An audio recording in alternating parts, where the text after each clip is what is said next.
बच्चों, आज हम संस्कृत विषय का अध्ययन करेंगे। इससे पहले कि हम आपसे कुछ प्रश्न पूछेंगे जिसका उत्तर आप सबको देना होगा। हमारे देश में मुख्य रूप से कितने धर्मों के लोग निवास करते हैं? साक्षी, आप बताइए। 4 धर्मों के लोग निवास करते हैं। गुड, बैठ जाइए। चारों धर्मों के नाम बताइए। शिखा, आप बताइए।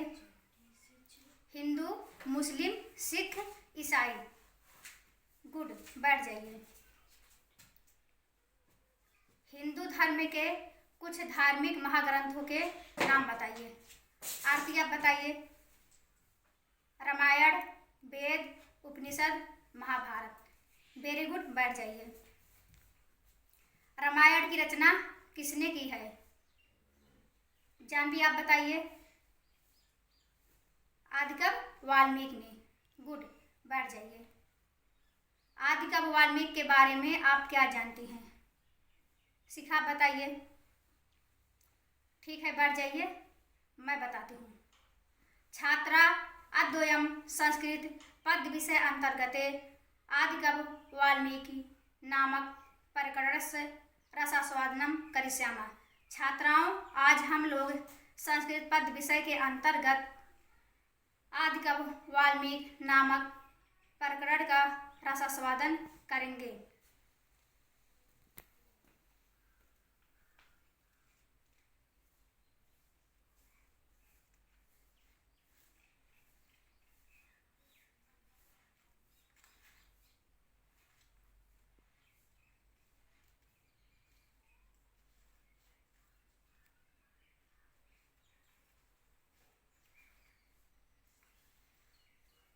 आदिकवि वाल्मीकि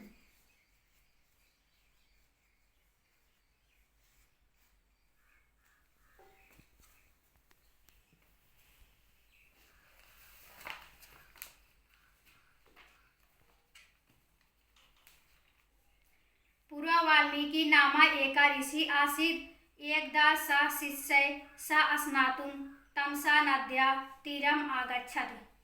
मार्गे स व्याधेन विद्धम् एकं करौच पक्षिणम् अपश्यत्। सहचरस्य वियोगेन व्याकुलिताया करौच्याया उच्चैः क्रन्दनम् अश्रोत्। तत् श्रुत्वा तस्याः दयनीयां दशां दृष्ट्वा करुणिकः ऋषिः दर्पितो अभवत्। करौची क्रन्दनात् जाता शोके श्लोक रूपेण तस्य मुखात् यो निर्गच्छत् मा निषाद। ऋषे कवित्वं विज्ञाय ब्रह्मा आकाशवाण्या आदिशत्। ऋषे कुरु रामायणं काव्यं तत् च रामचरितं वर्ण्य। येन रामस्य पुण्यं चरित्रं विदित्वा लोका सन्मार्गे अनुसरणं कुरु। ब्रह्मणा आदेशानुसारेण वाल्मीकिना श्लोकबद्धा रामायणी कथा लिखिता। सैव वाल्मीकि रामायणा नाम्ना प्रसिद्धा। अस्मिन् काव्ये वाल्मीकिना पितुः आज्ञापालनं, भ्रातृस्नेह, परोपकार, दया, दक्षिणं, दीनरक्षा इत्यादि मानवताया पोषकान् जीवनमूल्यानि वर्णितानि सन्ति। अयं कवि संस्कृत साहित्यस्य आदिकवि उच्यते। तद्रचना च आदिकाव्यम् उच्यते। बच्चों, इसका भावार्थ देखिए।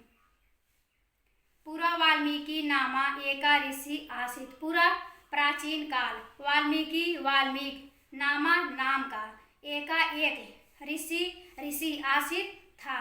प्राचीन काल में वाल्मीकि नामक एक ऋषि रहते थे। एकदा सः शिष्यै सह स्नातुं तमसा नद्या तीरम् आगच्छत्। एकदा एक बार सह वह शिष्यों सह माने साथ स्नातुं स्नान करने के लिए तमसा नद्या तमसा नदी तीरम किनारे आगच्छत् गए। एक बार वह वाल्मीकि स्नान करने के लिए अपने शिष्यों के साथ तमसा नदी के किनारे गए। मार्गे स व्याधेन विद्धम् एकं करौच पक्षिणम् अपश्यत्।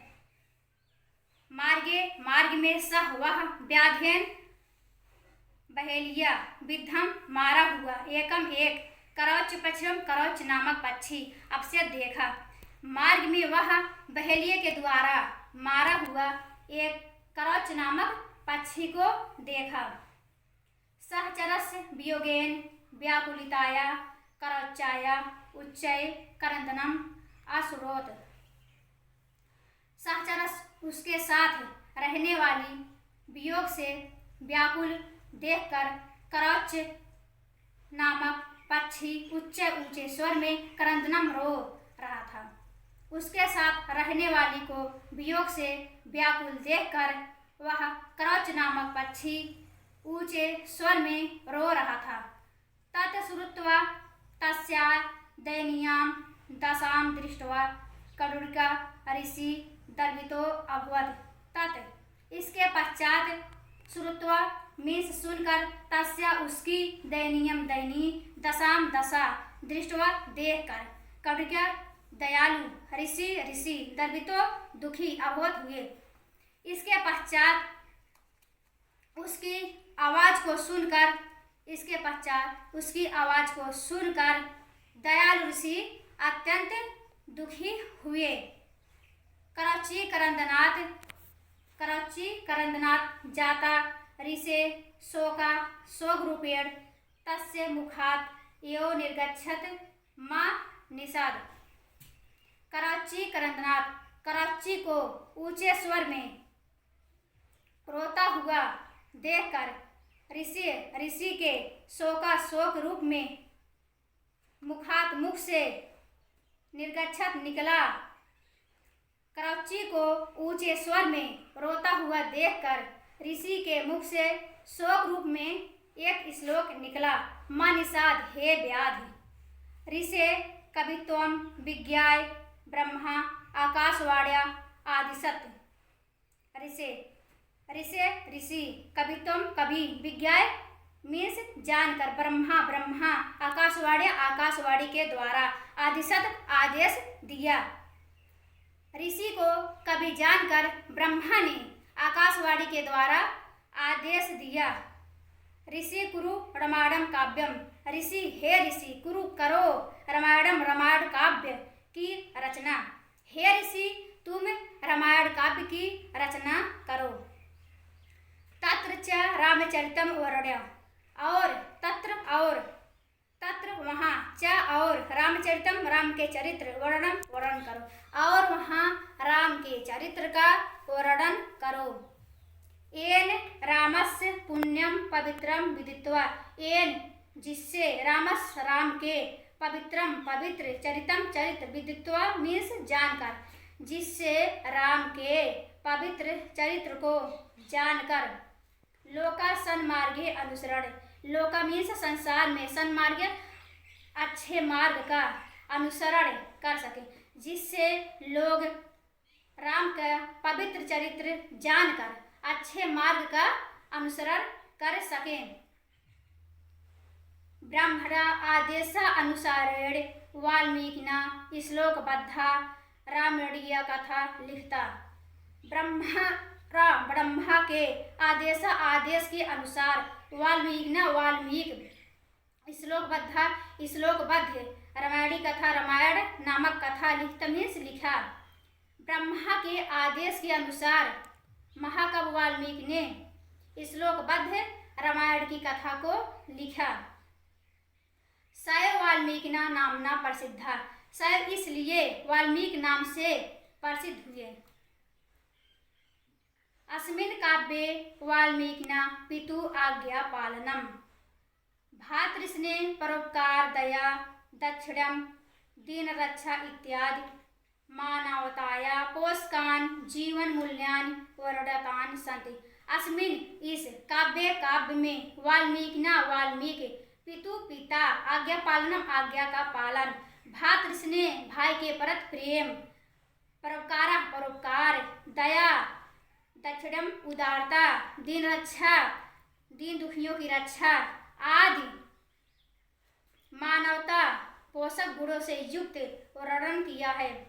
इस काव्य में महाकवि वाल्मीकि ने पिता की आज्ञा का पालन, भाई के प्रति स्नेह, परोपकार, दया, उदारता, दीन रक्षा आदि मानवीय गुणों से युक्त जीवन के नैतिक मूल्यों का वर्णन किया है। अयं कवि संस्कृत साहित्यस्य आदिकवि उच्यते तरंदनम च आदिकाव्यम उच्यते। यह कवि संस्कृत के आदि कवियों अन्य कवियों में उच्चते ऊंचे स्थान पर हैं। यह कवि अन्य संस्कृत साहित्य के कवियों में सबसे ऊंचे स्थान पर हैं। ठीक है बच्चों, समझ में आया?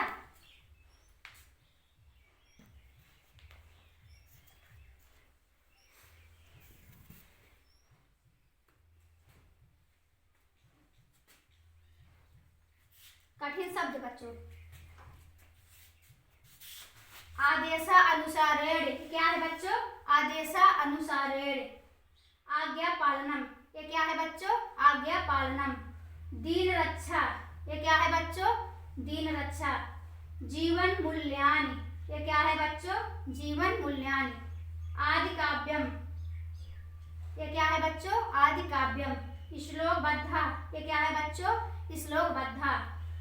रामचरितम, बच्चों ये क्या है? रामचरितम। आदिशत, बच्चों क्या है? आदिशत। पोषकान, बच्चों ये क्या है? पोषकान। सहचरस, बच्चों क्या है? सहचरस। ठीक है बच्चों, अब हम आपसे कुछ प्रश्न पूछते हैं। महाकवि वाल्मीकि स्नान करने के लिए किस नदी के किनारे गए? साक्षी आप बताइए। तमसा नदी के किनारे गए। गुड, बैठ जाइए। मार्ग में बहेलिये के द्वारा मारा हुआ किस पक्षी को देखा? शिखा बताइए। करच नामक पक्षी को देखा। गुड, बैठ जाइए। महाकवि वाल्मीकि किस नदी के किनारे स्नान करने के लिए गए? आरती आप बताइए। तमसा नदी के किनारे। गुड, बैठ जाइए।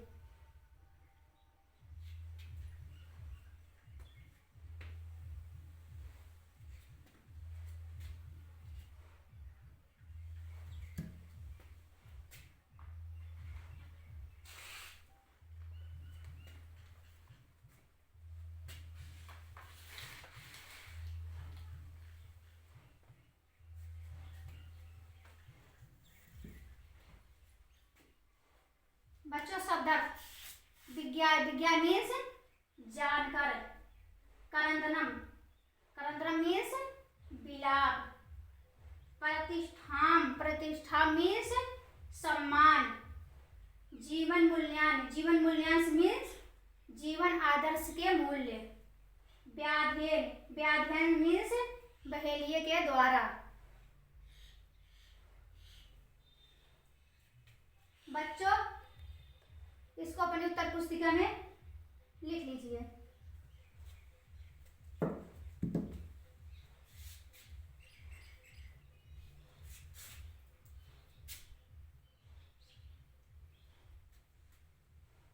लिख लिए बच्चों?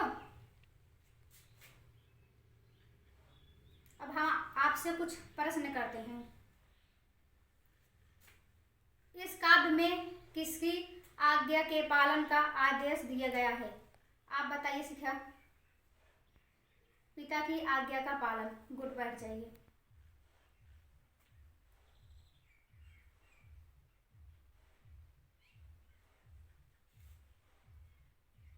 इस संसार में लोग किसके मार्ग का अनुसरण कर सके? आरती आप बताइए। राम के मार्ग का। गुड, बैठ जाइए। महाकवि वाल्मीकि तमसा नदी किनारे किसके साथ स्नान करने के लिए गए? शिखा बताइए। अपने शिष्यों के साथ। वेरी गुड, बैठ जाइए।